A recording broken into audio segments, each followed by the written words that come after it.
रूस यूक्रेन युद्ध लंबा खिंच रहा है। धीरे धीरे यूक्रेन खंडर में बदलता जा रहा है।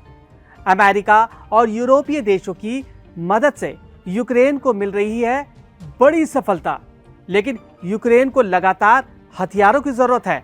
यूरोपीय संघ अब रूस की जब्त संपत्तियों का उपयोग कर यूक्रेन को सैन्य सहायता देने पर विचार कर रहा है। रूस और यूक्रेन के बीच युद्ध 3 साल से ज्यादा का समय लग गया और इसके रुकने के आसार बेहद कम दिख रहे हैं।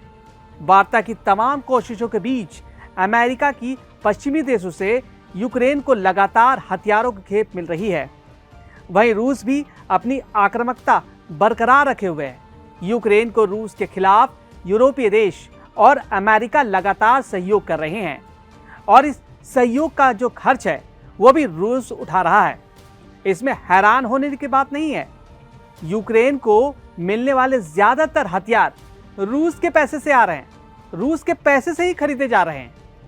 अब एक बार रूस के जब्त पैसों से यूरोपीय देश यूक्रेन की सैन्य मदद का भुगतान करने पर विचार कर रहे हैं।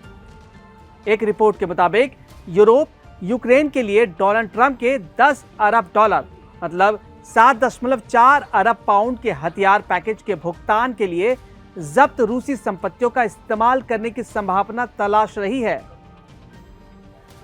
इस योजना के तहत यूरोपीय यूनियन की ओर से जब्त की गई रूसी सेंट्रल बैंक की लगभग 200 अरब यूरो मतलब 173 अरब पाउंड की संपत्ति से होने वाले मुनाफे का इस्तेमाल नए युद्ध कोष में यूरोपीय यूनियन के योगदान के तौर पर किया जा सकता है। अपने ही पैसे से मारे जा रहे हैं रूसी सैनिक। ब्रिटिश रक्षा मंत्रालय के मुताबिक 24 फरवरी 2022 को यूक्रेन पर पूर्ण पैमाने पर आक्रमण शुरू होने के बाद से 10 लाख से ज्यादा रूसी सैनिक मारे जा चुके हैं और घायल भी हुए हैं। हालांकि रूस अपनी तरफ से कोई आंकड़ा जारी नहीं किया है।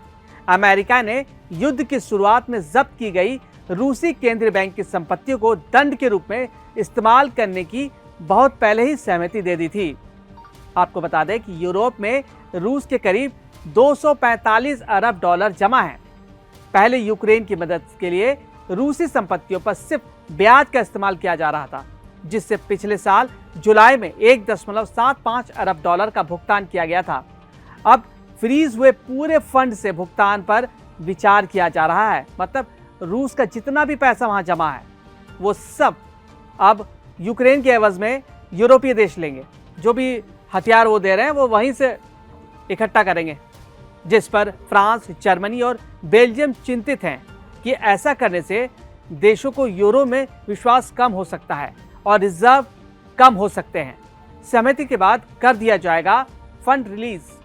ट्रंप की ओर से नेटो के जरिए यूक्रेन को हथियार और एयर डिफेंस सिस्टम देने के लिए समझौते के ऐलान के बाद यह संभावित कदम यूरोपीय सरकारों के बीच पहली औपचारिक चर्चा का विषय बना है।